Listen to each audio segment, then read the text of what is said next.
नमस्कार। एक नई सुबह की शुरुआत के साथ हम हाजिर हैं नए तेवर और नए कलेवर के साथ नया सवेरा के एक और खास अंक को लेकर। मैं हूं कृतिका और मेरे साथ है मेरी सहयोगी भावना।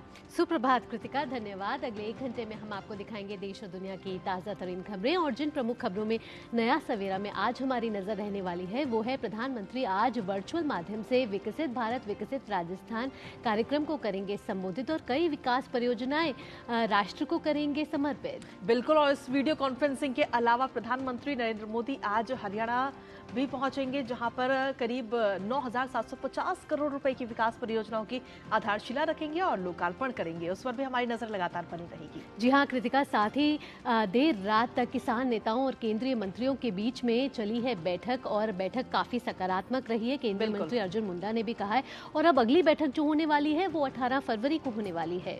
बिल्कुल, और इसी के साथ में देश दुनिया की ताजा तरीन खबरों पर भी हम नजर डालेंगे, लेकिन सबसे पहले देख लेते हैं वो खबरें जिन पर आज दिन भर हम सभी की नजर रहेंगी, यानी कि हेडलाइंस पर। प्रधानमंत्री नरेंद्र मोदी आज वीडियो कॉन्फ्रेंस के माध्यम से विकसित भारत विकसित राजस्थान कार्यक्रम को करेंगे संबोधित। कार्यक्रम के दौरान 17,000 करोड़ रुपए से अधिक की कई विकास परियोजनाओं का करेंगे लोकार्पण और शिलान्यास।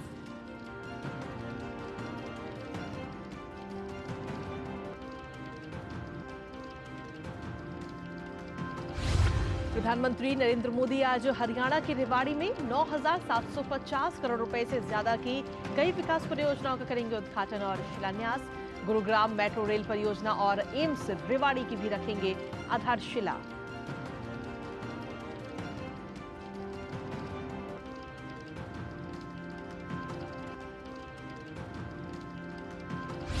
सरकार ने आंदोलनरत किसानों के साथ चंडीगढ़ में की बैठक। केंद्रीय मंत्री अर्जुन मुंडा ने कहा अच्छे माहौल में हुई सकारात्मक चर्चा। 18 फरवरी को शाम को फिर होगी किसान प्रतिनिधियों के साथ बातचीत।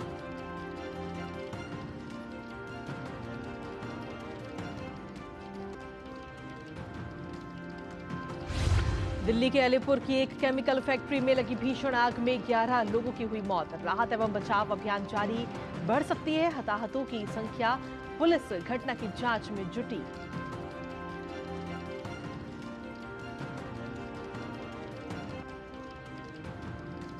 अंतर्राष्ट्रीय खबरों में पाकिस्तान में राजनीतिक अनिश्चितता बरकरार। इमरान खान की पार्टी ने आम चुनाव में कथित धांधली के खिलाफ 17 फरवरी को देश भर में शांतिपूर्ण विरोध प्रदर्शन की घोषणा की।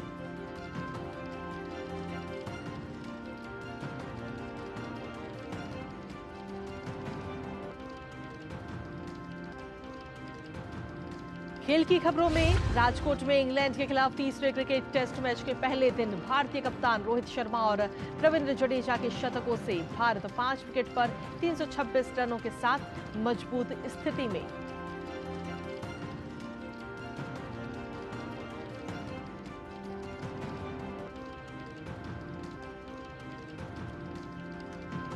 और बैडमिंटन एशिया टीम चैंपियनशिप में आज होंगे क्वार्टर फाइनल मुकाबले। महिला वर्ग में भारतीय टीम का सामना हांगकांग से, तो वहीं पुरुष वर्ग में जापान से होगी भिड़ंत।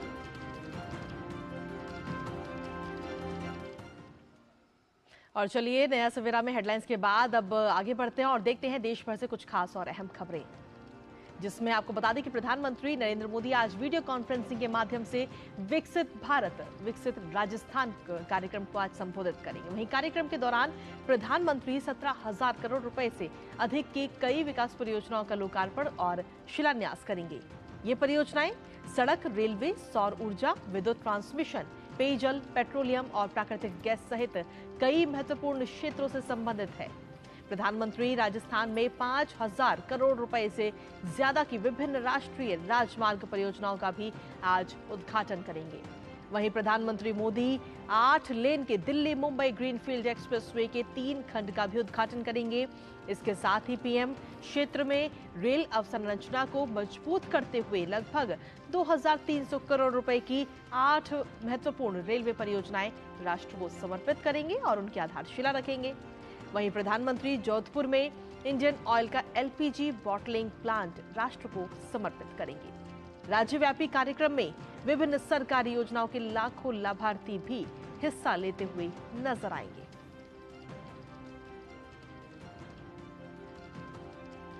प्रधानमंत्री नरेंद्र मोदी आज हरियाणा के रेवाड़ी का दौरा करेंगे। इस दौरान पीएम शहरी परिवहन, स्वास्थ्य, रेल और पर्यटन क्षेत्र से संबंधित 9,750 करोड़ रुपए से अधिक की कई विकास परियोजनाओं का उद्घाटन और शिलान्यास करेंगे। ये परियोजनाएं शहरी परिवहन, स्वास्थ्य, रेल और पर्यटन क्षेत्रों से संबंधित है। साथ ही प्रधानमंत्री गुरुग्राम मेट्रो रेल परियोजना की आधारशिला भी रखेंगे। इस परियोजना पर 5,450 करोड़ रुपए की लागत आएगी। परियोजना की कुल लंबाई 28.5 किलोमीटर है और यह मिलेनियम सिटी सेंटर को उद्योग विहार फेज 5 से जोड़ेगी। प्रधानमंत्री रेवाड़ी में अखिल भारतीय आयुर्विज्ञान संस्थान एम्स की आधारशिला भी रखेंगे। इस परिसर का निर्माण 203 एकड़ भूमि पर 1,650 करोड़ रुपए की लागत से किया जाएगा। इसमें अस्पताल, मेडिकल कॉलेज, नर्सिंग कॉलेज और आयुष खंड होंगे। प्रधानमंत्री कुरुक्षेत्र में नवनिर्मित अनुभव केंद्र ज्योतिसर का भी लोकार्पण करेंगे। अनुभवात्मक संग्रहालय 17 एकड़ में लगभग 240 करोड़ रुपए की लागत से बनाया गया है। प्रधानमंत्री कई रेल परियोजनाओं की आधारशिला और लोकार्पण करेंगे। इनमें राज्य में कई रेलवे लाइनों का दोहरीकरण शामिल है।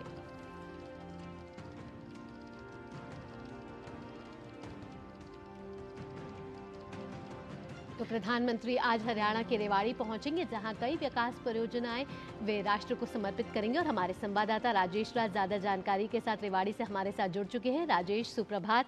राजेश, जिस तरीके से हमने देखा है कि प्रधानमंत्री स्वास्थ्य बुनियादी ढांचे को लेकर हमेशा प्रयासरत रही है और लगातार कई नए प्रयास करती रही है। देखा जाए तो साल 2014 से पहले सिर्फ 7 एम्स हुआ करते थे, लेकिन 2014 के बाद 22 एम्स हुए और अगले कुछ दिनों में 7 एम्स जो है प्रधानमंत्री नरेंद्र मोदी राष्ट्र को समर्पित करने वाले हैं। और आज हरियाणा में भी एम्स की आधारशिला रखी जा रही है, तो कितना महत्वपूर्ण है आज का दिन?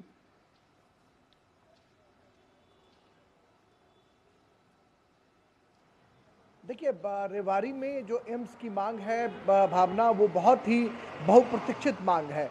और जैसा कल हमने जब यहाँ गुरुग्राम के जो सांसद हैं राव इंद्रजीत सिंह, जो रेवाड़ी ज़िला जो है वो रेवाड़ी भी गुरुग्राम कंस्टिट्यूंसी में ही आता है, उनसे जब हमने बातचीत करी तो उन्होंने कहा कि हम गांव-गांव जाकर अभी लोगों से बातचीत कर रहे हैं। तो लोगों में खुशी का ठिकाना नहीं है, क्योंकि या तो लोगों को पहले दिल्ली एम्स इलाज के लिए जाना पड़ता था, या फिर वो जयपुर जाते थे, रोहतक जाते थे और घंटों उन्हें जाम में फंसना पड़ता था। लेकिन रेवाड़ी में जो एम्स खुलेगा, या एम्स कहीं ना कहीं सिर्फ हरियाणा के लिए ही उम्मीद की किरण नहीं होगा, बल्कि पड़ोसी राज्य उत्तर प्रदेश और राजस्थान की जो सीमा है वो भी यहाँ से लगती है, और यहाँ के जो मरीज हैं उनके लिए भी एम्स जो है वो राहत का पैगाम लेकर आएगा। और सिर्फ ये एम्स नहीं, इसमें मेडिकल कॉलेज भी होंगे, नर्सिंग कॉलेज भी होंगे, तकरीबन 700 से ज़्यादा बेड जो हैं वो एम्स में होंगे। और यह हम कह सकते हैं कि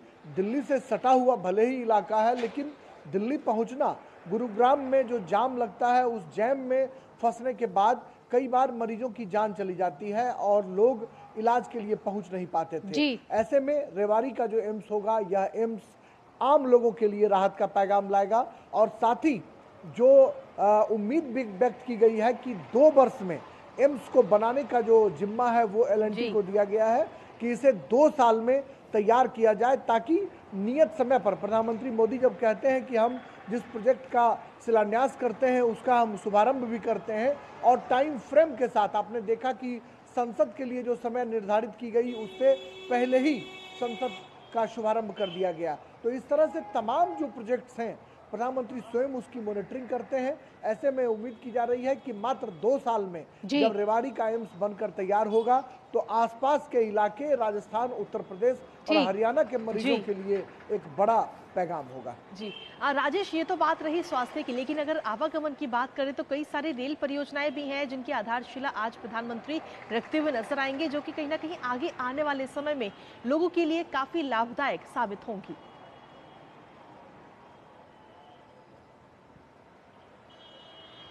देखिए, निश्चित तौर पर जो रेवाड़ी का इलाका है, रेवाड़ी छोटी लाइन के मामले में छोटी लाइन स्टेशन जो है रेवाड़ी का, वह बहुत ही चर्चित स्टेशन है, जहां से कि कई जो प्लेटफॉर्म है, कहा जाता है कि 9 से 10 प्लेटफॉर्म यहाँ पर हैं। छोटी लाइन का सबसे बड़ा ये स्टेशन माना जाता है, और यहाँ पर कई ऐसे लाइन है जिसका दोहरीकरण किया गया है। 20 किलोमीटर, 26 किलोमीटर, 22 किलोमीटर, इस तरीके से कई लाइनों का दोहरीकरण किया जा रहा है। कई ऐसे प्रोजेक्ट्स हैं जिसको कि शुरू किया जा रहा है। तो ऐसे में कहीं ना कहीं रेलवे कनेक्टिविटी के मामले में भी हरियाणा को सुदृढ़ करने, उसे मजबूत करने की दिशा में आज का दिन जो है बेहद महत्वपूर्ण दिन होगा। और साथ ही गुरुग्राम मेट्रो जो है उसकी जो है वो आधारशिला भी प्रधानमंत्री रखेंगे। और कहीं ना कहीं गुरुग्राम का जो नेटवर्क है, जो आप देखते हो कि दिल्ली से मेट्रो से आने के बावजूद भी गुरुग्राम में बहुत जाम का सामना करना पड़ता है, तो जो गुरुग्राम का इनर मेट्रो सर्किल है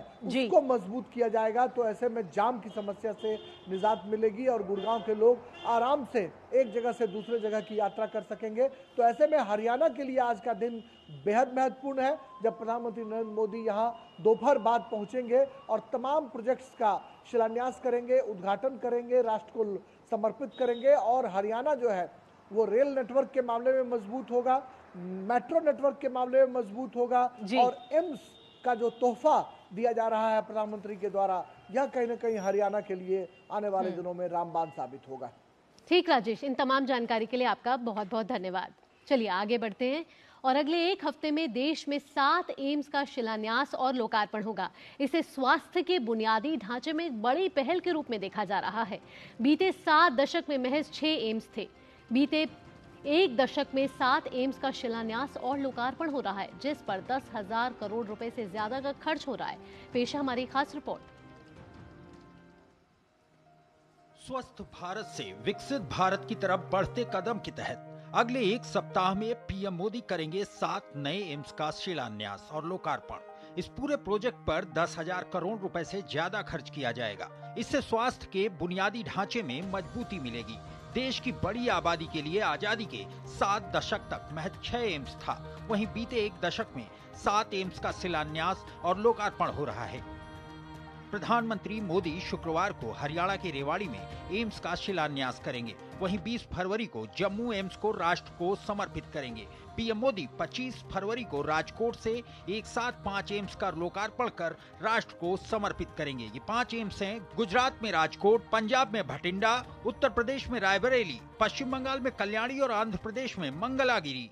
इन एम्स के बनने पर कितना खर्च आया, इसकी बात करें तो मंगलागिरी एम्स आंध्र प्रदेश में 1618 करोड़ रुपए लगे, रायबरेली एम्स उत्तर प्रदेश में 1200 करोड़ रुपए लगे, कल्याणी एम्स पश्चिम बंगाल में 1756 करोड़ रुपए लगे, भटिंडा एम्स पंजाब में 925 करोड़ रुपए लगे, राजकोट एम्स गुजरात में 1195 करोड़ रुपए लगे, रेवाड़ी एम्स हरियाणा में 1646 करोड़ रुपए लगे, जम्मू एम्स जम्मू कश्मीर में 1828 करोड़ रुपए लगे। इन सभी एम्स के बन जाने से उन राज्यों के लोगों को टर्सरी केयर के लिए दिल्ली एम्स नहीं आना पड़ेगा। रोजगार की बात करें तो बीते 6 महीने में इन एम्स में 29,000 लोगों की नियुक्ति की गई है। एम्स टर्सरी केयर सुविधा वाला अस्पताल होता है, जिसमें अत्याधुनिक सुविधाओं वाला trauma care, ICU bed, modular operation theatre, super speciality विभाग, सीटी स्कैन, एमआरआई की सुविधा, cath lab, medical college, nursing college, auditorium, Ayush block, मरीजों के परिजनों के रहने की व्यवस्था, छात्रावास, केंद्रीकृत किचन और कपड़े धोने के लिए लॉन्ड्री की व्यवस्था होती है। Nitin Singh, DD news, Delhi. यहाँ रुक रहे हैं छोटे से ब्रेक के लिए। ब्रेक के बाद भी नया सवेरा पर खबरों का सिलसिला जारी रहेगा, आप कहीं मत जाइएगा। टेक स्टार्टअप सॉलिड था, प्लान था कड़क, करना था समथिंग ग्रेट, पर शुरू से प्रॉब्लम्स ने घेरा यूं कि बिजनेस हुआ अपना लम्बेट। बिजनेस गुरु की जरूरत थी खास, सीधे गए एसबीआई स्टार्टअप ब्रांच पे तो खुल गया success. Startup advisory and support SBI startup branch पे। मैंने अपना एनपीएस अकाउंट ऑनलाइन ओपन कर दिया था। सीरियस सेविंग स्टार्ट की after I landed my first job eight 23। अपने कॉर्पोरेट में बस अपना एनपीएस नंबर दिया एंड इन्वेस्टिंग चालू। थोड़े ही दिन पहले मेरा जॉब बदल गया, मैं मुंबई से राजकोट आ गई, लेकिन मेरा NPS account same. I just transfer the same account to my new company. NPS किसी भी जगह से ऑपरेट हो सकता है, जहां मैं वहां मेरा एनपीएस अकाउंट। अपने बेहतर कल को सुनिश्चित करने के लिए एनपीएस जरूरी है। जल्दी टिफिन पैक करो। राजू, मोबाइल छोड़ो। अरे दीदी, वो बैंक का नंबर चाहिए, रिफंड ही नहीं आया है। मिल गया। अब भी कॉल करता हूँ दीदी। बिना नंबर जांचे? हाँ? अक्सर जालसाज बैंक की नकली वेबसाइट और फर्जी नंबर से पैसों की धोखाधड़ी करते हैं। तो फिर सही नंबर? बैंक की ऑफिशियल वेबसाइट या तो कार्ड। आपने तो बचा लिया दीदी। काम से नहीं। आरबीआई कहता है, सही वित्तीय बर्ताव करे आपका बचाव। और ब्रेक के बाद एक बार फिर से स्वागत है आप सभी का नया सवेरा के इस खास पेशकश में। और इसी के साथ चलिए अगली खबर का रुख कर लेते हैं, जहां दिल्ली के अलीपुर में एक भीषण हादसा बीते कल हुआ। दरअसल एक केमिकल गोदाम में आग लगने से 11 लोगों की मौत हो गई। इस हादसे के समय गोदाम में कुछ लोग काम कर रहे थे जो अंदर ही फंस गए। इनमें से कई लोगों की तलाश अभी भी जारी है। यह हादसा बृहस्पतिवार की शाम करीब 6 बजे हुआ। हालांकि और उसके बाद में कुछ ही देर में इस आग ने भयावह रूप ले लिया और आसपास के कई दुकानों और घरों को भी अपनी चपेट में ले लिया। आग लगने से इलाके में अफरा तफरी भी मच गई। आग पर हालांकि फिलहाल काबू पा लिया गया है। राहत एवं बचाव अभियान भी जारी है। हताहतों की संख्या बढ़ सकती है। वहीं पुलिस इस पूरी घटना की जांच में जुटी हुई है कि आखिर ये आग किन कारणों की वजह से लगी है। आग पे करीब 4 घंटे में हमने काबू पा लिया था। 9 बजे तक हमारा वो हो गया था, पर अनफॉर्चुनेटली इसमें जो है 11 लोगों की जो डेथ हो गई। ये लेबरर थे, ये अंदर ट्रैप हो गए, क्योंकि पेंट की जो आग होती है वो बहुत मुश्किल से बुझती है और बिकॉज ऑफ ब्लड जो ब्लास्ट हुआ उससे बिल्डिंग गिर गई और ये लोग ट्रैप्ड हो गए। हमने शुरू में 3 निकाले थे, कल रात अगर आप देखेंगे 3 थे, पर सर्च ऑपरेशन हमारे कंटिन्यू अभी भी है। तो 8 बॉडी रात में और निकली, बाद में एनडीआरएफ भी आ गई थी हमारे पास, और सर्च ऑपरेशन अभी भी कंटिन्यू। और 2 लोगों की ऐसे बताया जा रहा है, 1 से 2 लोग और भी हो सकते हैं। और इसी पर ताजा अपडेट ले लेते हैं। हमारे साथ में हमारे सहयोगी नीरज सिंह इस वक्त जुड़ रहे हैं फोन लाइन पर। नीरज, सुप्रभात आपको। जिस तरीके से इस हादसे के बारे में जानकारी हमने अपने दर्शकों को दी, जिसमें बताया गया कि 11 लोग जो हैं वो इस हादसे का शिकार हो गए हैं, फिलहाल क्या अभी तक ये जानकारी मिल पाई है कि ये आग किन कारणों की वजह से लगी?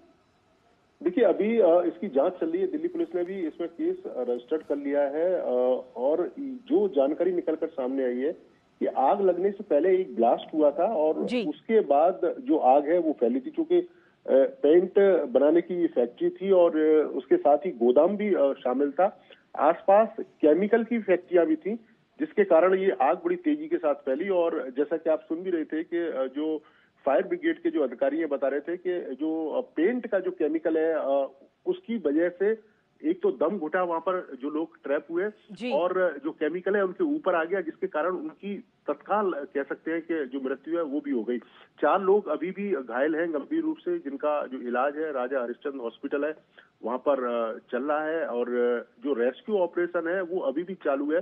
हालांकि आग पर तो काबू पा लिया गया, लेकिन चूंकि बिल्डिंग गिर गई थी और इसके अलावा जो आग है वहां पर पूरी तरह फैली थी, सारा सामान जल गया है, तो उसकी वजह से रेस्क्यू में थोड़ी सी दिक्कत आ रही है, क्योंकि अंधेरा अभी भी है उस पूरे इलाके में। और जैसा कि फायर ब्रिगेड के अधिकारी भी बता रहे हैं कि 1-2 लोग और हो सकते हैं, क्योंकि जो जानकारी निकलकर सामने आई है 20 के करीब लोग उस समय काम कर रहे थे। आसपास के लोग भी 3-4 लोग घायल हुए, हालांकि वो गंभीर रूप से नहीं थे, लेकिन 4 लोग हैं जो गंभीर रूप से घायल है और उनका अभी भी जो इलाज है वो चल रहा है। जी नीरज, साथ में कितना नुकसान पहुंचा है अगर फैक्ट्री के लिहाज देखें या फिर आसपास के इलाकों के लिहाज से देखें, और साथ में क्योंकि सर्च ऑपरेशन अभी जारी है तो क्या मलबे के नीचे भी लोगों के फंसे होने की अंदेशा जताया जा रहा है? देखिए, बिल्कुल हो सकता है, क्योंकि एक तो वहां पर फायर हुआ और उसके बाद जो बिल्डिंग है वो कोलैप्स हुई, जिसके कारण कुछ लोग जहाँ पर काम कर रहे थे, चूंकि शाम का समय था, आप अगर देखें 5-5:30 बजे के करीब ये आग लगी थी और 5:28 या 5:31 पर फायर ब्रिगेड को कॉल की गई थी। 22 गाड़ियां वहां पर पहुंची थी, क्योंकि आग लगने के बाद जो बिल्डिंग है वो गिर गई और उस समय कुछ लोग वहां पर काम कर रहे थे, क्योंकि शाम का समय था और कुछ लोग अभी भी उसके अंदर हो सकते हैं। यही कारण है कि जो रेस्क्यू ऑपरेशन है फायर ब्रिगेड के द्वारा, दिल्ली पुलिस के द्वारा अभी चलाया जा रहा है और उम्मीद यही की जा रही है कि कुछ एक लोग उसके अंदर अभी भी हो सकते हैं।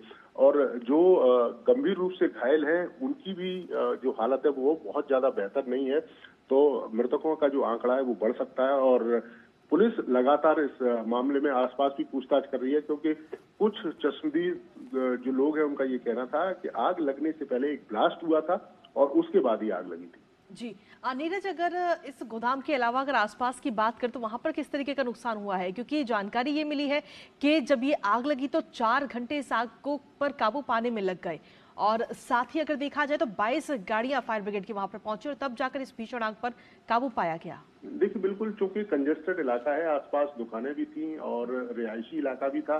यही कारण है कि कुछ आसपास के जो लोग हैं वो भी घायल हुए थे और आग इतनी भीषण थी कि कई किलोमीटर दूर से उसका जो धुआं है वो देखा जा सकता था। जी। तो आसपास की जो इमारतें हैं, आसपास की जो दूसरी केमिकल फैक्ट्रियां हैं, उनको भी नुकसान हुआ है और कुछ जो रेजिडेंशियल इलाके हैं उनको भी नुकसान हुआ है। अब कितना नुकसान हुआ है ये आकलन बाद में किया जाएगा, लेकिन अभी सबसे पहली प्राथमिकता यही है कि वहाँ रेस्क्यू खत्म किया जाए और ये देखा जाए कहीं उसके अंदर और भी लोग तो नहीं। ठीक बात। ठीक नीरज, इतनी तमाम जानकारी के लिए बहुत बहुत धन्यवाद। चलिए आगे बढ़ते हैं। भारतीय जनता पार्टी का 2 दिवसीय राष्ट्रीय अधिवेशन शनिवार से नई दिल्ली में शुरू हो रहा है। अधिवेशन में केंद्रीय मंत्री, भाजपा शासित राज्यों के मुख्यमंत्री, राज्य मंत्री, राष्ट्रीय और राज्य पार्टी पदाधिकारी, सांसद और विधायकों सहित लगभग 11,500 प्रतिनिधि भाग लेंगे। भाजपा के वरिष्ठ नेता रविशंकर प्रसाद ने बताया है कि सम्मेलन के पहले दिन पदाधिकारियों की बैठक होगी। प्रधानमंत्री नरेंद्र मोदी रविवार को समापन सत्र को संबोधित करेंगे। भाजपा के 2 दिवसीय राष्ट्रीय अधिवेशन में 2 प्रस्ताव लाए जाएंगे और आगामी लोकसभा चुनावों को लेकर पार्टी की तैयारियों को लेकर विस्तृत चर्चा होगी। 17 तारीख को फर्स्ट हाफ में पदाधिकारियों की बैठक होगी और 3 बजे झंडोत्तोलन होगा और उसके बाद ये 18 तक ये कार्यक्रम चलेगा। इसमें 2 प्रस्ताव पारित किए जाएंगे। आगामी चुनाव पर विस्तार से चर्चा होगी। विस्तारकों की बैठक होगी अलग से और विकसित भारत का जो पूरा कॉन्सेप्ट है उसका एक उसमें प्रदर्शनी भी लगेगी कि देश भर से लोग आएंगे उनको बताने के लिए। माननीय राष्ट्रीय अध्यक्ष जी का उद्घाटन भाषण होगा। माननीय प्रधानमंत्री जी पदाधिकारियों की बैठक में भी रहेंगे और वो समापन करेंगे। और खबरों का सिलसिला नया सवेरा पर यूं ही लगातार जारी है, लेकिन बुलेटिन में वक्त एक छोटे से ब्रेक का है। आप बने रहिए हमारे साथ और देखते रहिए डीडी न्यूज। मैं आईटी प्रोफेशनल, मुझे मार्केट और इन्वेस्टमेंट के बारे में ज्यादा नहीं पता था। सो एनपीएस के प्रोफेशनल फंड मैनेजमेंट के थ्रू अब ऑटोमेटिक इन्वेस्टिंग बढ़िया चल रही है। मैं जितनी आसानी से इतने सारे एप्स यूज करता हूँ, बस उतना ही इजी और एक्सेसिबल है ऐप के थ्रू मेरा एनपीएस अकाउंट। रिटर्न्स, इन्वेस्टमेंट, सब चीजों का ट्रैक रखना बिल्कुल आसान है। अपने बेहतर कल को सुनिश्चित करने के लिए एनपीएस जरूरी है।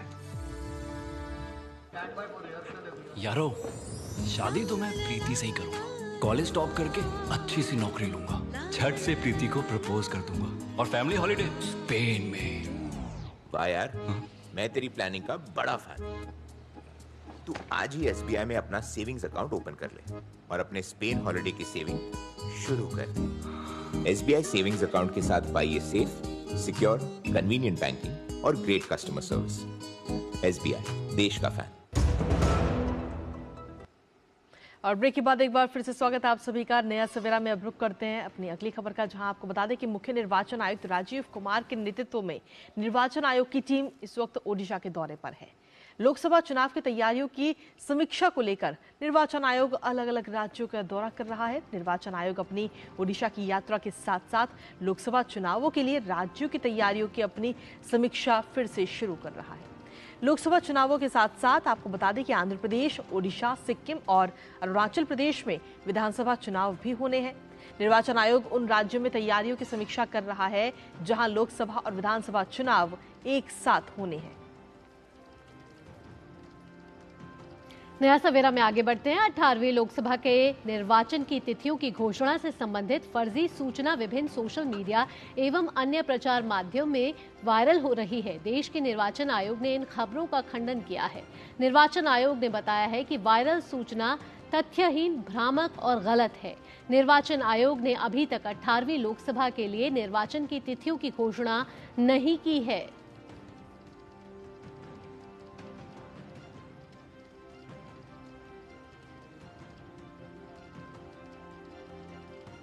वहीं टीएमसी नेता दीपक अधिकारी और मुकुल रॉय की मुश्किलें कहीं न कहीं बढ़ती हुई नजर आ रही है। प्रवर्तन निदेशालय ने मनी लॉन्ड्रिंग मामले में बंगाली अभिनेता और टीएमसी सांसद दीपक अधिकारी को तलब किया है।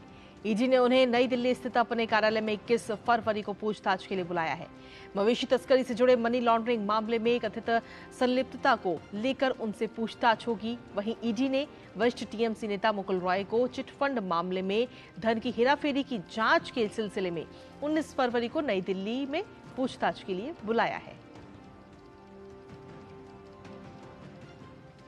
और अब खबर किसान आंदोलन से जुड़ी हुई। किसान आंदोलन के बीच सरकार वार्ता के माध्यम से समाधान निकालने को लेकर पूरी तरह से प्रयासरत है। इसी क्रम में केंद्रीय मंत्री अर्जुन मुंडा, पीयूष गोयल और नित्यानंद राय ने चंडीगढ़ में किसान नेताओं के साथ तीसरी बैठक की है। बैठक में पंजाब के मुख्यमंत्री भगवंत मान भी शामिल हुए।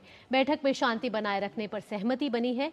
बैठक के बाद केंद्रीय कृषि मंत्री अर्जुन मुंडा ने कहा है कि बहुत ही अच्छे माहौल में सकारात्मक चर्चा हुई है और 18 फरवरी की शाम को किसानों के साथ फिर से बातचीत होगी। सरकार और किसान संगठनों के बीच बहुत ही अच्छे माहौल में सकारात्मक चर्चा हुई है। पॉजिटिव चर्चा हुई है और किसान संगठनों ने जिन विषयों पर ध्यान आकृष्ट कराया है, संज्ञान में लेते हुए विस्तार पूर्वक चर्चा को हमने करते हुए अगली तिथि रविवार को शाम 6 बजे के लिए फिर से आगे की चर्चा को जारी रखेंगे।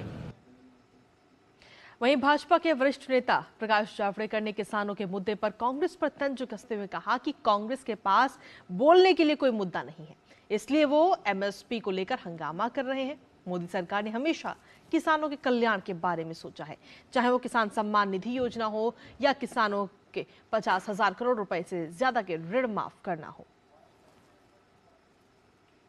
ये मोदी जी है, उन्होंने एक बार 70,000 करोड़ का कर्जा माफ करने का ऐलान किया। एक्चुअली 50,000 करोड़ रुपए लगे। मोदी जी ने अभी तक हर किसान को 30,000 रुपए दिए हैं, हर किसान को 30,000 रुपए दिए। और इसलिए मोदी सरकार किसान हितैषी है, ये सबको मालूम है, लेकिन कांग्रेस के पास कोई मुद्दा नहीं, इसलिए ये ऐसी बातें उठाते हैं। तो ज्यादा जानकारी के साथ हमारे संवाददाता धीरज हमारे साथ जुड़ चुके हैं। धीरज, जाने अगर आपसे, तो रात 1:30 बजे तक किसान नेताओं और केंद्रीय मंत्रियों के बीच बैठक चली है, तीसरे दौर की बैठक हुई है। कितनी सकारात्मक ये बैठक रही है और क्या कोई आगे बात बन सकी है और आगे अब 18 फरवरी को जो अगली तारीख जो है निर्धारित की गई है? बिल्कुल आपने सही कहा। कल रात 5.5 घंटे की मीटिंग किसान संगठनों और बीजेपी के जो 3 नेता थे जो कि चंडीगढ़ पहुंचे थे, केंद्रीय गृह राज्य मंत्री नित्यानंद राय, केंद्रीय वाणिज्य मंत्री पीयूष गोयल और केंद्रीय कृषि मंत्री अर्जुन मुंडा, इन तीनों ने मिलकर किसान संगठनों के साथ बात की है।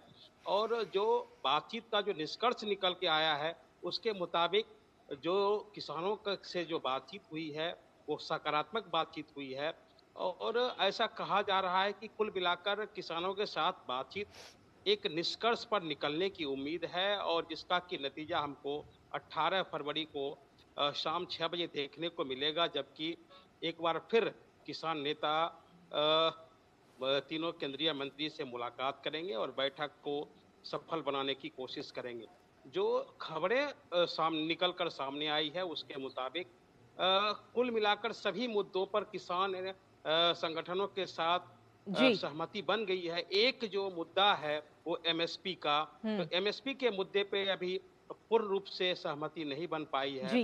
हालांकि उम्मीद है कि क्योंकि बार बार सरकार ये कह रही है कि सरकार जो है वो हर साल एमएसपी का जो दर है उसमें इजाफा कर रही है, तो किसान संगठन जरूर इस बात को समझते होंगे, क्योंकि कई किसान संगठनों की तरफ से ये बयान भी आए हैं कि अगर सरकार एक लिखकर भी अगर देती है कि हम आपको एमएसपी में बढ़ोतरी करेंगे या एमएसपी देंगे तो उस पर बात बन सकती है।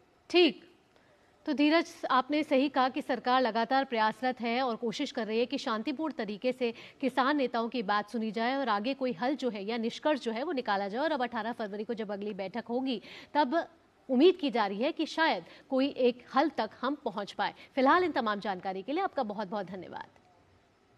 और अब खबर पश्चिम बंगाल से है। पश्चिम बंगाल से एक बड़ी खबर आ रही है। यहाँ शिक्षक भर्ती घोटाले को लेकर ईडी की कार्रवाई लगातार जारी है। ईडी ने आज कोलकाता में 4 ठिकानों पर छापेमारी की है। ये छापेमारी पश्चिम बंगाल के पूर्व शिक्षा मंत्री और जेल में बंद टीएमसी नेता पार्थ चैटर्जी के सहयोगी के ठिकानों पर हो रही है।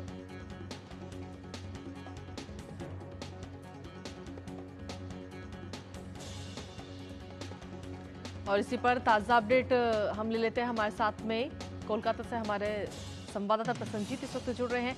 आप प्रसन्नजीत, जिस तरीके से पूरा मामला कहीं ना कहीं 2014 का है, जिसका खुलासा 2021 में हुआ, फिलहाल क्या कुछ ताज़ा अपडेट है? आखिर किन किन जगहों पर छापेमारी इस वक्त चल रही है? देखिए, ये एक शख्स है जिनका नाम है राजीव दे, जो अब बिल्डर बने हैं। तो सवाल इनकी जो आगे बढ़ने की तरीका पिछले 4-5 सालों में इसी के ऊपर लोगों का नजर भी था और अब ईडी का नजर भी इनके ऊपर आ गया है। ये पार्थ चैटर्जी की काफी करीब ही है और जैसे बताया जा रहा है बंगला में कि ये रॉकेट की तरह इसका उत्थान हो चुके हैं और ये एकदम जमीन से बहुत बड़े बिल्डर बन गए हैं बंगाल की और कोलकाता की। तो इसी के ऊपर नजर और ईडी का छापेमारी इसी के सारे 4 ठिकानों पे हो रहा है। ये एक बिल्डर कंपनी का मालिक है। बताया जा रहा है कि और सोचा जा रहा है कि सारे के सारे जो कैश ब्लैक मनी है शिक्षक भर्ती घोटाले का, सारे के सारे यहीं पे डाइवर्ट करके फंड गया था। जी प्रसन्नजीत, लगातार हम देख रहे हैं कि ममता सरकार पर लगातार मुश्किलें बढ़ती जा रही हैं। एक के बाद ईडी छापेमारी कर रही है और एक्शन मोड पे है और लगातार कई घोटाले सामने आ रहे हैं। हाँ देखिए, लेकिन ममता बनर्जी का समस्या इस बात की है कि उन्होंने ये सब कुछ मानने के लिए तैयार नहीं है। कल भी उन्होंने बता दिया कि आपको सबको पता है, पूरे देश को पता है कि संदेश खाली में जो कुछ भी हो रहा है। तो उन्होंने वहां पे भी उन्होंने बताया कि ईडी को लगा दिया गया पूरे प्रदेश को तहस नहस करने के लिए। मतलब उनका आरोप यह है कि ईडी को जानबूझ के लगाया जा रहा है कि उनकी सरकार को डिस्टेबिलाइज करने के लिए। आज की इस घटना के बारे में भी तृणमूल का ऐसा ही कहना है कि जानबूझ के ईडी को इस तरह से इस्तेमाल किया जा रहा है। और शिक्षक घोटाले मामले पे जिस तरह से, जैसे 2 दिन पहले रेशन घोटाले मामले में किसी को गिरफ्तार किया गया, ये सारे के सारे तृणमूल की करीबी जो बिजनेसमैन है, ये जमीन से एकदम आसमान तक पिछले 4-5 सालों में पहुंच गए हैं और ईडी का नजर इन लोगों के ऊपर ही है। जी चलिए, बहुत बहुत शुक्रिया प्रसन्नजीत, तमाम जानकारी और अपडेट्स हमारे दर्शकों तक पहुंचाने के लिए। तो नया सवेरा में आगे बढ़ते हैं, लेकिन उससे पहले एक बार फिर से नजर डाल लेते हैं सुबह की हेडलाइंस पर।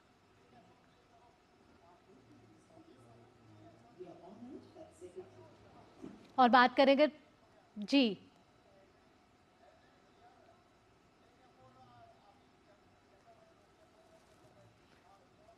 तो सुबह का समय है और कृतिका, कहीं ना कहीं इस वक्त की हेडलाइंस पर भी हमारी हमेशा नजर रहती है। और प्रधानमंत्री, जैसा कि हमने अभी बात करी कि विकसित भारत विकसित राजस्थान को वर्चुअल माध्यम से आज संबोधित करने वाले हैं। बिल्कुल, और इसी के साथ अगर देखा जाए तो हरियाणा के रेवाड़ी जब प्रधानमंत्री नरेंद्र मोदी पहुंचेंगे तो वहां पर भी उत्साह काफी ज्यादा है लोगों में, क्योंकि 9,750 करोड़ रुपए से ज्यादा की सीधे तौर पर देखा जाए तो कई सारी परियोजनाएं वहां पर लोगों को मिलने वाली है और लोग उसके लिए काफी उत्साहित कहीं ना कहीं भावना। बिल्कुल कृतिका, तो चलिए आइए एक बार फिर से हेडलाइंस पर नजर डाल लेते हैं।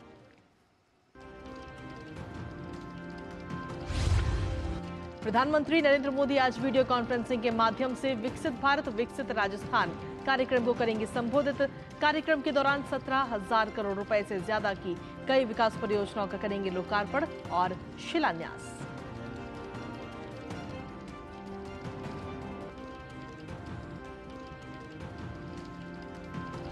प्रधानमंत्री नरेंद्र मोदी आज हरियाणा के रेवाड़ी में 9,750 करोड़ रुपए से अधिक की कई विकास परियोजनाओं का करेंगे उद्घाटन और शिलान्यास। गुरुग्राम मेट्रो रेल परियोजना और एम्स रेवाड़ी की रखेंगे आधारशिला।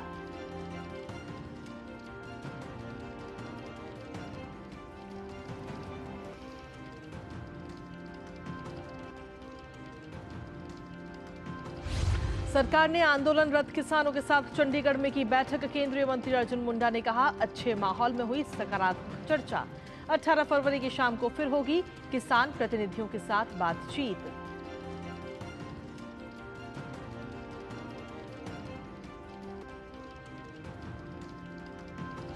दिल्ली के अलीपुर की एक केमिकल फैक्ट्री में लगी भीषण आग में 11 लोगों की हुई मौत।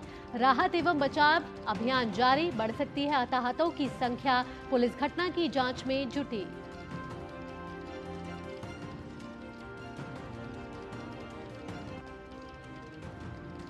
अंतर्राष्ट्रीय खबरों में पाकिस्तान में राजनीतिक अनिश्चितता बरकरार। तहरीक-ए-इंसाफ पार्टी ने आम चुनाव में कथित धांधली के खिलाफ 17 फरवरी को देश भर में शांतिपूर्ण विरोध प्रदर्शन की घोषणा की।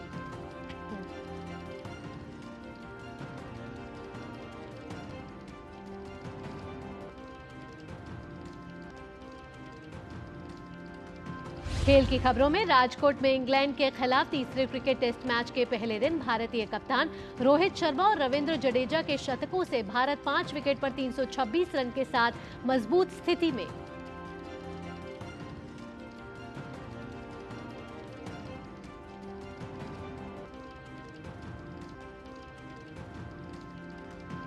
और बैडमिंटन एशिया टीम चैंपियनशिप में आज होंगे क्वार्टर फाइनल मुकाबले। महिला वर्ग में भारतीय टीम का सामना हांगकांग से, तो वहीं पुरुष वर्ग में जापान से होगी भिड़ंत।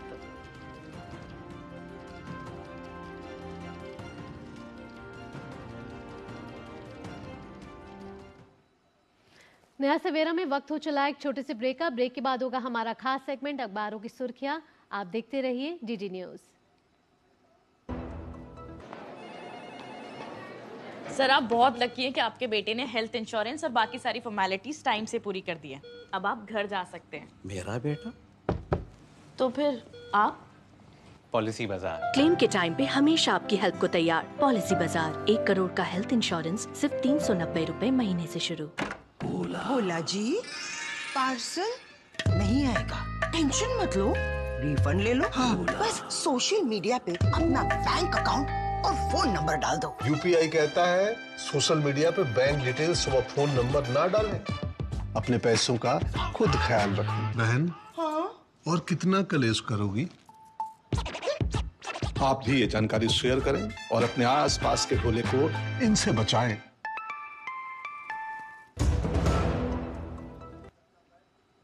और ब्रेक के बाद एक बार फिर से स्वागत है आप। और आगे बढ़ते हैं खबरों में। अगली खबर का रुख कर लेते हैं, जहां पर नई दिल्ली में गुरुवार को मानसिक स्वास्थ्य पर 2 दिवसीय राष्ट्रीय कार्यशाला का आयोजित की गई, जहां पर कार्यशाला का उद्घाटन नीति आयोग के सदस्य डॉक्टर वी.के. पॉल ने किया है। इस मौके पर डॉक्टर पॉल ने कहा कि देश की 10% आबादी किसी न किसी रूप में मानसिक स्वास्थ्य की समस्या से ग्रसित है। 2 दिन की इस कार्यशाला में मानसिक स्वास्थ्य की समस्या पर गहन मंथन होगा। कार्यशाला में राज्यों के साथ समन्वय के साथ ही कैसे इस समस्या से निजात के लिए तकनीक का सहारा लिया जाए, इस पर भी विचार विमर्श होगा। We should have a mental health care system and services that the nation requires. We would like to see it being strengthened in every possible way, at the primary level, at the secondary level, and in general supporting the mental well-being of our citizens, making sure that there is a positive mental health state in villages, in cities, and in the country. We're looking forward to using ideas that come from Ayurveda, yoga, and meditation, and other forms of traditional medicine, and above all, making sure that the letter and spirit of the Mental Health Act 2017 is implemented. और वहीं छात्रों में परीक्षा के दौरान होने वाले तनाव के मुद्दे पर भी डॉक्टर वी.के. पॉल ने कहा कि छात्रों को बिना चिंता के परीक्षा देनी चाहिए। उन्होंने कहा कि अगर किसी तरह की कोई मानसिक समस्या है तो अपने परिवार या फिर दोस्तों से चर्चा करें। छात्र किसी भी तरह के मानसिक परेशानी का सामना कर रहे हैं तो टेलीमानस हेल्पलाइन पर कॉल करके सलाह भी ले सकते हैं। That exams should be viewed as a special phase where we should be pushing forth our best in terms of what we have learned. We would expect parents and families to support our children well, but in case you need help, then we are there. In particular, we are there if you make a call on Manas mental health helpline. And also remember that the work that you have done over the year is going to give you the right results. Do not be overtly anxious about it. Do your best. A given exam is not end of the world, but handle this phase of potential stress with sensibility and with balance, and take the help of your friends and your family, and all will be good. तो भावना, जिस तरीके से देखा जाए तो मानसिक स्वास्थ्य इन दिनों कहीं ना कहीं चिंता का एक महत्वपूर्ण विषय बना हुआ है, जिस पर 2 दिनों की ये कार्यशाला का आयोजन किया जी हाँ, कहीं ना कहीं हम शारीरिक स्वास्थ्य की तो लगातार बात करते हैं, लेकिन मानसिक स्वास्थ्य को हम नजरअंदाज करते हैं, और परीक्षा का समय अपने मानसिक स्वास्थ्य को लेकर नजरअंदाज ना करें। और जैसे कि डॉक्टर साहब ने बताया कि टेली मानस जो हेल्पलाइन है उसका आप जो है हेल्प ले सकते हैं और परीक्षाओं को एक अच्छा परीक्षा बना सकते हैं। बिल्कुल। और इससे पहले भावना, आपको याद होगा कि प्रधानमंत्री नरेंद्र मोदी ने चर्चा पे जो पूरा कार्यक्रम था उनका, परीक्षा पे चर्चा, वो भी संबोधित किया। और इस दौरान कहीं ना कहीं ये जो कार्यक्रम जब से ये चालू है तब से छात्र छात्राओं को काफी हेल्प भी कहीं ना कहीं इसके जरिए मिल रही है, खासतौर पर उन छात्रों को जो अपने बोर्ड के एग्जाम भावना देते हैं। बिल्कुल सही कहा आपने कृतिका। चलिए आगे बढ़ते हैं और अब वक्त तो चला हमारे खास सेगमेंट अखबारों की सुर्खियों का।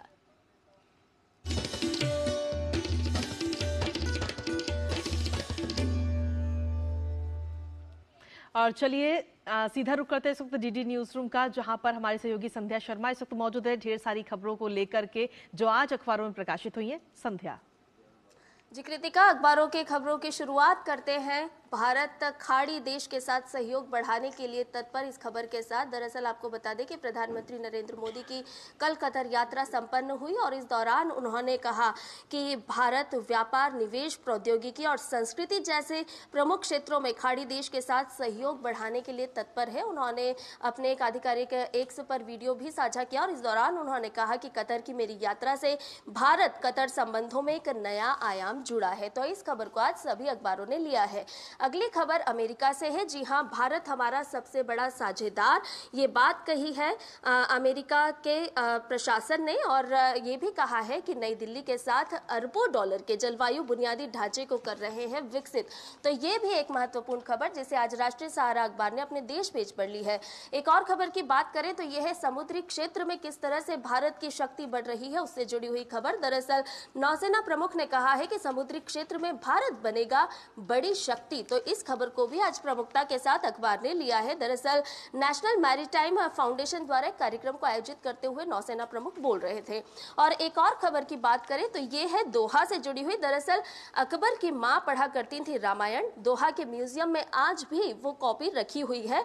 इस बात को आज नवभारत टाइम्स अखबार ने एक स्टोरी के माध्यम से प्रकाशित किया है। तो हम अभी अपने दर्शकों को बताना चाहेंगे कि यदि आप दोहा की यात्रा करते हैं तो आप इस म्यूजियम में जरूर जाइए, इस्लामिक कला संग्रहालय में, और वहां पर जाकर के देखिएगा कि वो रामायण जिसका फारसी में अनुवाद करवाया गया था वो आज भी वहां मौजूद है।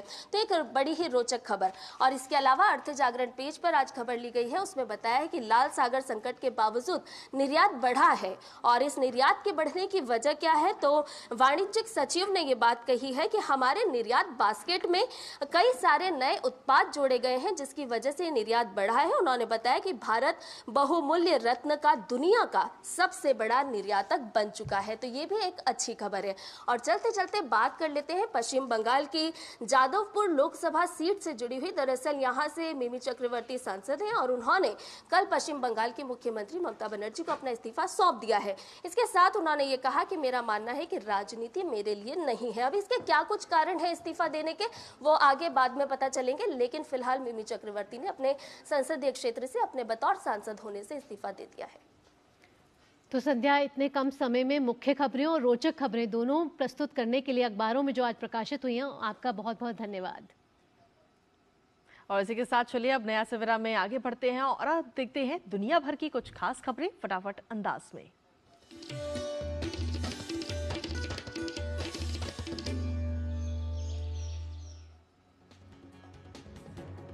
पाकिस्तान में पाकिस्तान तहरीक-ए-इंसाफ पार्टी पीटीआई ने 8 फरवरी को हुए आम चुनावों में कथित धांधली के खिलाफ 17 फरवरी को देश भर में शांतिपूर्ण विरोध प्रदर्शन करने की घोषणा की है। अमेरिका ने पाकिस्तान चुनावों में धांधली की खबरों को लेकर चिंता जाहिर की है। व्हाइट हाउस के राष्ट्रीय सुरक्षा प्रवक्ता जॉन किर्बी ने कहा कि अमेरिका स्थिति पर अपनी नजर लगातार बनाए हुए है। अमेरिका में भारतीय छात्रों पर बढ़ते हमलों को लेकर अमेरिकी प्रशासन ने चिंता जताई है। व्हाइट हाउस के राष्ट्रीय सुरक्षा प्रवक्ता जॉन किर्बी ने कहा है कि नस्ल, लिंग या किसी अन्य कारक के आधार पर हिंसा के लिए कोई बहाना नहीं दिया जा सकता है। इजराइल ने हिजबुल्लाह के खिलाफ घातक कार्रवाई की है। इजराइल ने लेबनान में 2 हवाई हमले किए। हमले में कुल 10 लोगों की मौत हो गई। इजराइल ने कहा कि हमले में हिजबुल्लाह के कुलीन कमांडर राजवान फोर्स के वरिष्ठ कमांडर अली डिब्स मारा गया है। और आइए अब बात कर लेते हैं कारोबार जगत की फटाफट अंदाज में।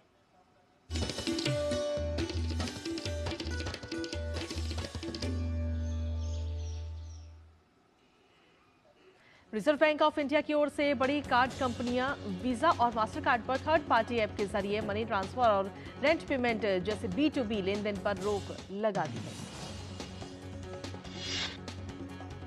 भारत और नेपाल के केंद्रीय बैंकों ने दोनों देशों के तेज भुगतान प्रणालियों के चलते भारत के एकीकृत भुगतान इंटरफेस और नेपाल के राष्ट्रीय भुगतान इंटरफेस के एकीकरण की शर्तों पर हस्ताक्षर किए हैं। घरेलू क्रूज पर विंडफॉल टैक्स 100 रुपए प्रति टन बढ़ा दिया गया है। बढ़त के साथ घरेलू क्रूज विंडफॉल टैक्स बढ़कर 3,300 रुपए प्रति टन पर पहुंच गया है।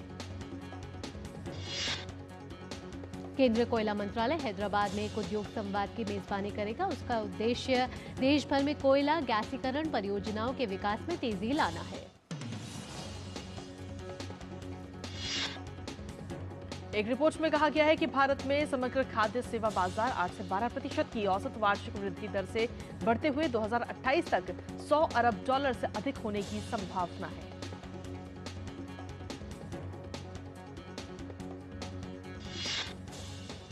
और आइए अब खेल जगत से जुड़ी तमाम जानकारियों के लिए देखते हैं ये स्पोर्ट्स रैप।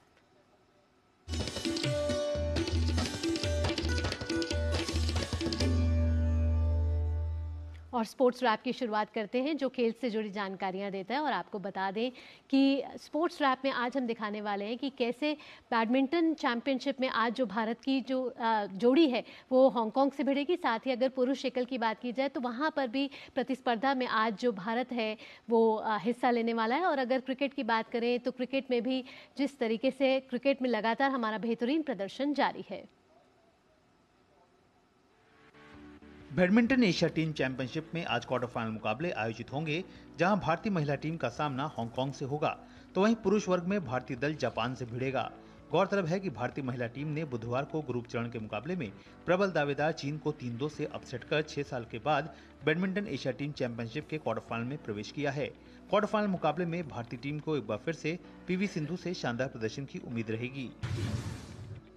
भुवनेश्वर में खेले जा रहे FIH प्रो लीग में गुरुवार को भारतीय पुरुष हॉकी टीम को अपने तीसरे मैच में ऑस्ट्रेलिया के खिलाफ हार का मुंह देखना पड़ा। ऑस्ट्रेलिया ने भारत को 6-4 से हरा दिया। इससे पहले खेले गए 2 मैच में भारत ने स्पेन और नीदरलैंड्स को हराया था। अब अपने अंतिम मैच में भारतीय टीम आज आयरलैंड के खिलाफ उतरेगी। भारत और इंग्लैंड के बीच 5 टेस्ट मैचों की सीरीज का तीसरा टेस्ट मैच गुरुवार से राजकोट में शुरू हुआ। पहले दिन का खेल खत्म होने तक भारत ने अपनी पहली पारी में 5 विकेट के नुकसान पर 326 रन बना लिए थे। कप्तान रोहित शर्मा और रविंद्र जडेजा ने पारी को संभाला। दोनों के बीच 204 रन की साझेदारी हुई, जो इस सीरीज की सबसे बड़ी साझेदारी है। रोहित शर्मा ने 131 रन की पारी खेली, तो वहीं रविंद्र जडेजा 110 रन बनाकर नाबाद हैं।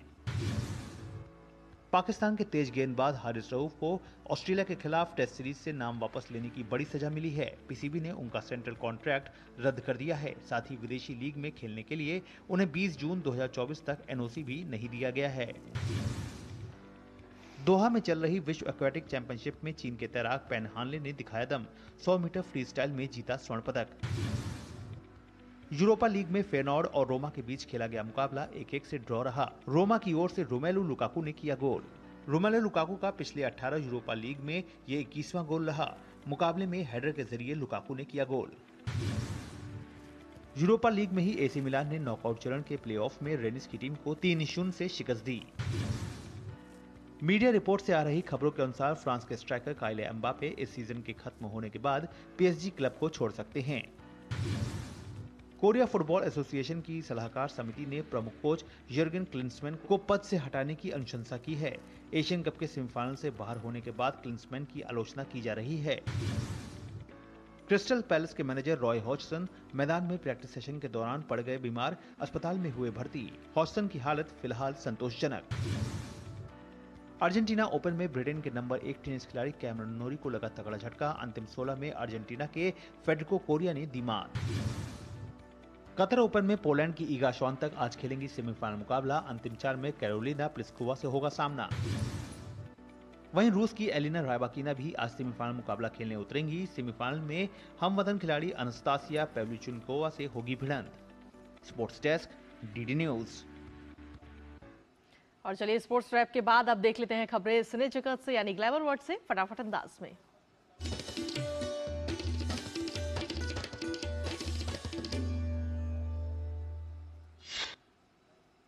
अजय देवगन, आर माधवन और Jyothika starrer supernatural thriller film Shaitaan का पहला गाना खुशियां बटोर लो हुआ है रिलीज। एक्टर अजय देवगन ने इसे अपने सोशल मीडिया हैंडल इंस्टाग्राम पर शेयर किया है। ओटीटी पर प्रभास की सालार की हिंदी रिलीज का फैंस काफी समय से इंतजार कर रहे थे। फिल्म को हिंदी में OTT platform Disney plus Hotstar पर ऑनलाइन स्ट्रीम किया गया है। अमेजॉन प्राइम वीडियो की एक नई क्राइम सीरीज पोचर का ट्रेलर रिलीज हुआ है। हिंदी, मलयालम और इंग्लिश भाषा में आने वाली इस सीरीज में हाथी दांत के तस्करों की कहानी देखने को मिलेगी। सीरीज का प्रीमियर 23 फरवरी को प्राइम वीडियो पर होगा। अभिनेत्री सारा अली खान की अपकमिंग फिल्म ए वतन मेरे वतन में स्वतंत्रता सेनानी का किरदार निभाएंगी। फिल्म 21 मार्च को प्राइम वीडियो पर रिलीज होगी। फिल्म द केरल स्टोरी आज ओटीटी पर दस्तक दे देगी और इस फिल्म को ZEE5 पर रिलीज किया गया है। हेलीकॉप्टर से कूदे सिद्धार्थ मल्होत्रा। दुबई में 13,000 फीट की ऊंचाई पर खतरनाक एरियल स्टंट के जरिए योद्धा का पहला पोस्टर रिलीज किया गया। फिल्म 15 मार्च को सिल्वर स्क्रीन पर रिलीज होगी। और अब मौसम से जुड़ी तमाम जानकारी जान लेते हैं मिजाजे मौसम में।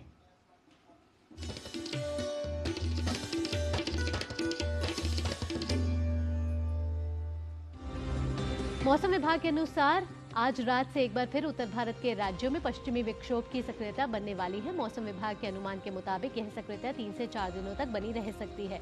बात करें पंजाब, हरियाणा, हिमाचल प्रदेश, जम्मू कश्मीर, चंडीगढ़ और उत्तर प्रदेश की और साथ ही दिल्ली एनसीआर के कुछ हिस्सों की, तो यहाँ न सिर्फ तेज बारिश होने वाली है बल्कि पहाड़ों पर भी भारी बर्फबारी होने का अनुमान लगाया जा रहा है। विभाग के वैज्ञानिकों ने बदले मौसम की आहट पर उत्तर भारत के सभी राज्यों में ऑरेंज अलर्ट भी जारी कर दिया गया है। मौसम विभाग के वैज्ञानिकों का मानना है कि इस दौरान एक बार फिर से तापमान में गिरावट दर्ज हो सकती है। जम्मू कश्मीर समेत लद्दाख के कई हिस्सों में तेज बारिश और भारी बर्फबारी का अनुमान भी लगाया गया है। आइए अब जानते हैं विभिन्न राज्यों और शहरों का न्यूनतम और अधिकतम तापमान।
और इसी के साथ चलिए नया सवेरा के आज के इस खास अंक में हमारे साथ इतना ही, लेकिन जाने से पहले आपको छोड़ चलते हैं जयपुर में सामूहिक सूर्य नमस्कार की खूबसूरत झलकियों के साथ। जी हाँ, जो ये खूबसूरत झलकियां हैं जयपुर के सूर्य नमस्कार की, यहाँ लोगों ने 108 बार सूर्य नमस्कार करके बेहतर स्वास्थ्य का संदेश दिया है।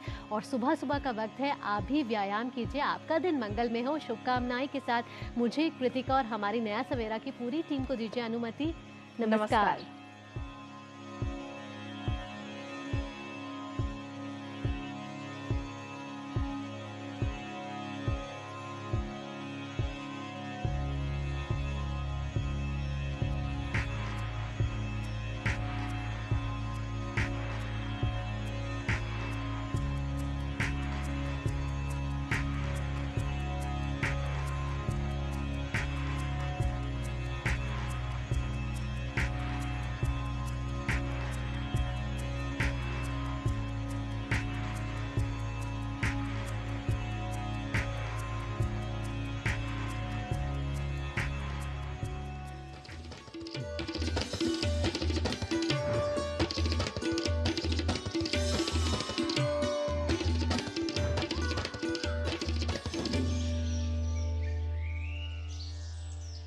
नया सवेरा के प्रायोजक थे वंडर सीमेंट इस्तेमाल कीजिए, फर्क नजर आएगा।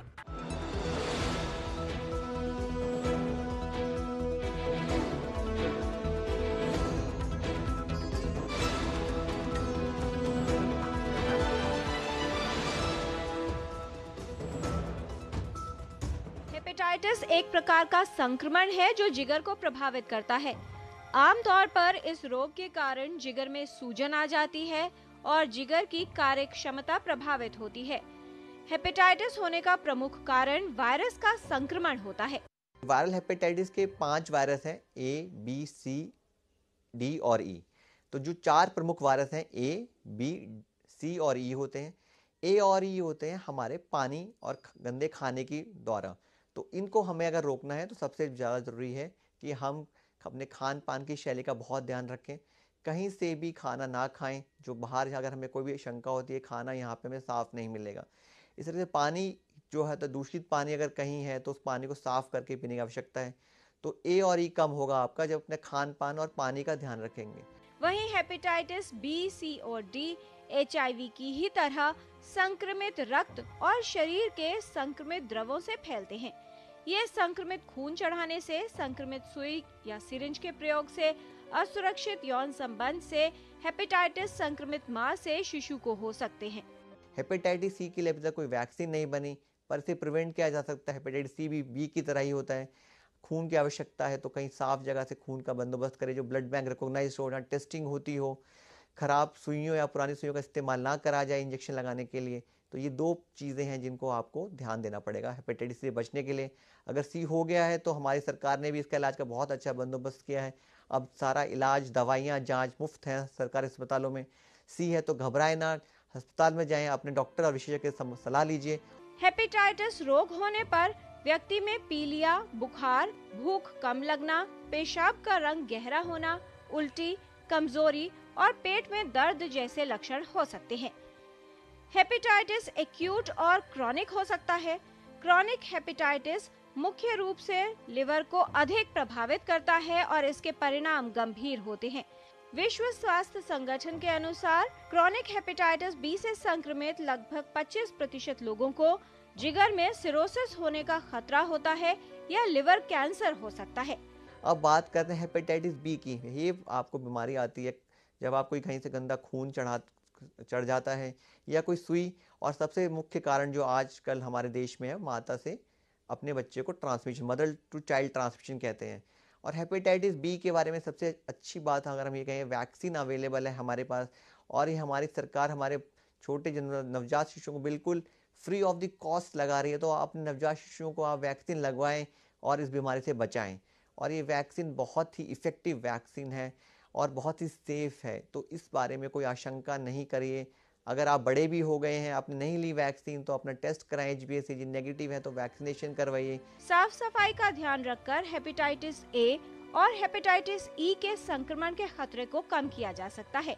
वहीं क्रॉनिक हेपेटाइटिस यानी हेपेटाइटिस बी और सी लाखों लोगों में क्रॉनिक यानी लंबी और गंभीर बीमारी का कारण बन रहे हैं। इनके कारण लिवर सिरोसिस और कैंसर होने का खतरा रहता है। हेपेटाइटिस के विषय में जानकारी और सावधानी रखकर हेपेटाइटिस के संक्रमण से बचाव किया जा सकता है। किरण भारद्वाज, डीडी न्यूज।